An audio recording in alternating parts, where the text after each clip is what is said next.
لا حول ولا قوة إلا بالله هو الرب الأعلى. Ahlan wa sahlan wa marhaban bikum.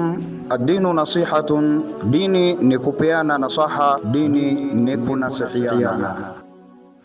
Bismillahir rahmanir rahim. Ahlan wa sahlan wa marhaban bikum. Assalamu alaikum wa rahmatullahi wa barakatuh. Alhamdulillahi alladhi ja'ala shahra as-siyam 'ala al-ayyam qad fadla haqqan fihi kitabullahi qad nazala tuba li'abdin ata'a Allah mujtahida wa bidhikri fihi aw al-Qur'ana mushtaghila wa salatu wa salam ala rasulillah Muhammad bin Abdillah al-qa'im bi huquqillah ma dhaqat illa wa farrajaha Allah. Amma ba'du, mpenzi mtazamaji na mfuatiliaji wa kipindi chako pendwa Ahamiyatu Dua. Kipindi hiki ndani yake kuna maudhui ad-dinu nasiha, dini ni kunasihiana, na katika mwezi kama huu wa Ramadhan tunakuletea mambo munasaba yanayohusu funga ya Ramadhan. Falillahi alhamdu. Maudhui yetu ya leo, ikiwa leo ni mwezi 9 Ramadhani 1446 Hijria, mada ina kichwa cha habari adabu siyam, yani adabu za funga ya Ramadhan. Katika adabu siyam tutayazungumza mambo takriban matatu. Jambo la kwanza, kathratu sadaqat fi Ramadhan, ni kufanya wingi wa kutoa sadaka katika mwezi wa Ramadhan. Mwezi wa Ramadhani yataka watu watoe sadaka.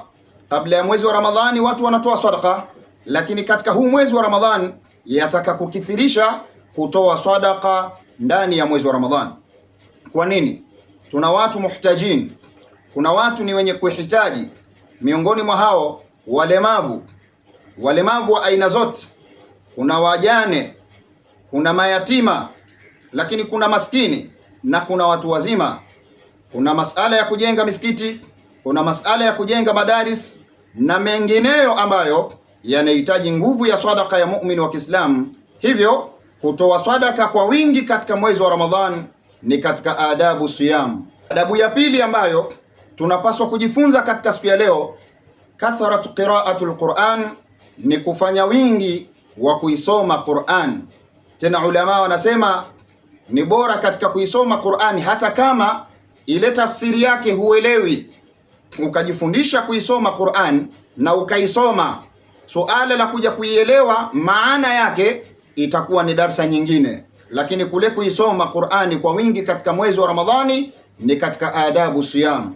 Jambo la tatu na la mwisho katika siku ya leo, alharsu ala salati tarawih, ni kufanya pupa kunako kuiswali swala ya sunna ya tarawih.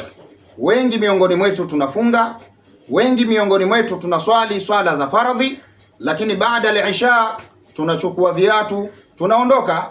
Kule kupupia katika swala ya tarawih kumekuwa ni ghali, hatukufanyi.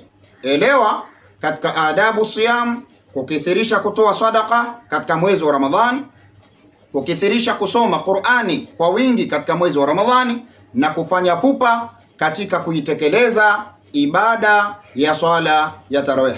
Ndugu yenu katika iman, Sheikh Rajab bin Salim Juma al-Qushairi ash-Shirazi. Wassalamu alaikum wa rahmatullahi wa barakatuh. La hawla wa la quwwata illa billahi wa ya ni'mal mawla.